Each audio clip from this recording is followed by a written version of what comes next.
A lot of people are growing more and more concerned about government cover ups, especially with the amount of spy balloons or unidentified flying objects that they're shooting down right now. But this isn't the only concern. We have two other ones right now that have just recently happened. Take a look here. The first one, you may or may not have heard about this briefly. Look at this headline. We basically nuked a town in Ohio, in East Palestine. Three more chemicals discovered in Ohio in a massive train derailment, which the government says is not a concern. Uh, Take a listen to this and listen to what citizens are saying here, as it basically looks like a bomb went off when you look at some of this footage. Take a listen. From the very beginning, the governor says that this train was not considered a high hazardous train.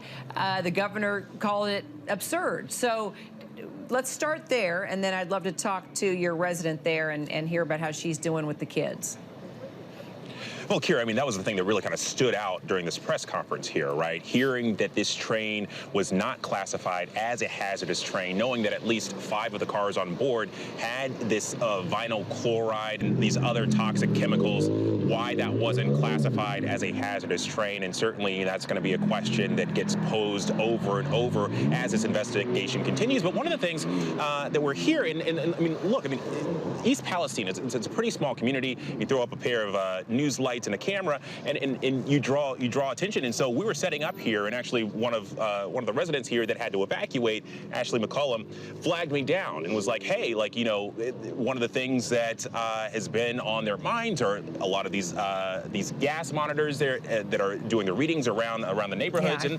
and also the impacts that this is having on not just them as residents, but the younger generation, kids. She has 2 of them and a handful of pets. And Ashley, I wanted to talk to you because I mean you've been evacuated this entire time. You haven't returned Yeah. since the derailment. Is Yep. that correct? Yes, since the first day, whenever they had the first initial evacuation. Why haven't you come back home? I don't feel like it's safe. A lot of other people are experiencing symptoms. They're trying to brush it off, or they don't have the funds to leave. So hearing that, I just don't want to come back until I know that it is safe. One of the things that you were also telling me is that, bear with me as we deal with the motorcycle behind us, but one of the things you're also telling me is that, you know, it's also impacted like your school, the schooling for your kids. Yes. My son's had complaints, his stomach hurts. I've heard other people aren't sending their kids, don't feel comfortable sending them. They don't think the school is cleaned properly, or people are just fully transferring their kids to a different school. At what point would you feel comfortable moving back home? When my house reads 0, because I feel like no trace of the chemical in my house with still air is safe. Things are being tested properly, or if outside companies would come in and double check anything that's being tested or continues. How long do you think you'll be able to stay away from home? Because it can't be cheap. Fortunately, I'm staying with my mother, Sure. so that has been a big burden off of me, and I know other people don't have the luxury. As long as it takes for their safety, if I need to drive them back and forth to school, what I was planning on doing, or if we need to relocate, I may have to do that. Yeah. Well, and Kira, I mean, these are sentiments that I've heard echoed from other residents in this community, folks that say, look, yes, we see the readings on the gas monitors. We hear what's coming from the press conference saying that there's no contamination in the air and the water, but still you see that hesitancy. Now, here's the thing about this is that some people are starting to get sick, some animals are starting to get sick, and some animals are starting to die as well. So, what are they trying to cover up? Take a look at this. Health concerns mounting as animals become sick after train derailment. Then another article here, officials speak on dead fish following train derailment as well. Dead fish being found in streams also A resident that had several foxes, I think it may have been a rehabilitation center, said one of their foxes died in the owner's arms after Ohio train crash releases toxic gas. And the footage just seems to get worse and worse. It literally just looks like a bomb went off there. And people are getting sick, animals are getting sick, animals are dying. And I mean, look at this. And they say there's nothing to worry about? Like, what? And this is why people are starting to have more and more, as if they didn't already, distrust in the government.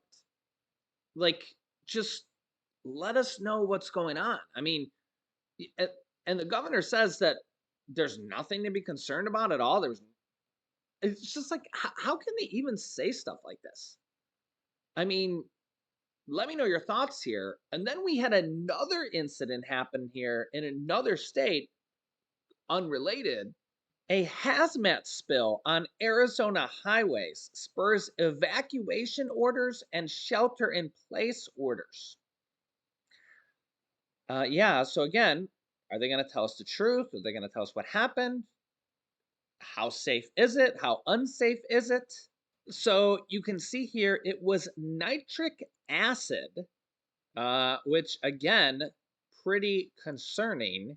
And a semi truck driver died after the crash, causing nitric acid to spill on Interstate 10 south of Tucson Tuesday afternoon. Arizona DPS troopers say the semi truck rolled over, causing the trailer shell to crack open, sending plumes of the volatile chemical into the air.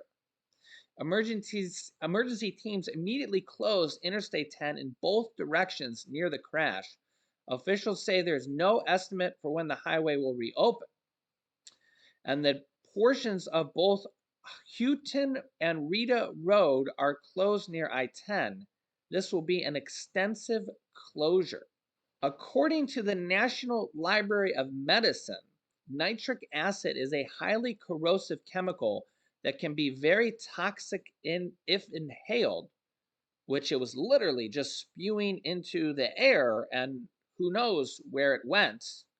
Prolonged exposure to low concentrations alone or short-term exposure to high concentrations may result in adverse health effects.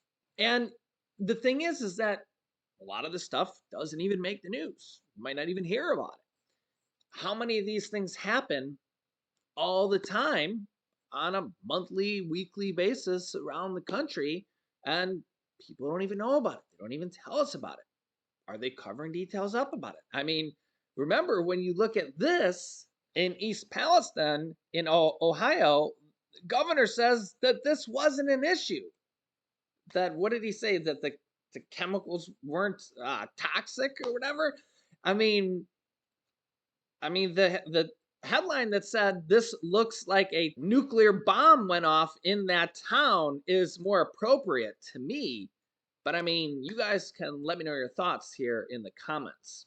And hey, I'm just trying to shine the light on some of this truth here. So if you appreciate these videos, don't forget to hit the like button for us and subscribe down below to our YouTube channel. Click the bell icon so you don't miss out on any new videos that come out here every day at 10 a.m., 3 p.m., and 8 p.m. Eastern Standard Time.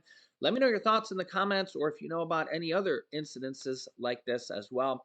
Here's some videos you can watch next. Here is a urgent warning about an incident that just happened here as well with the military, the Air Force, and Russia. So click on that video next. Thanks for watching, guys, and I'll see you in the next video.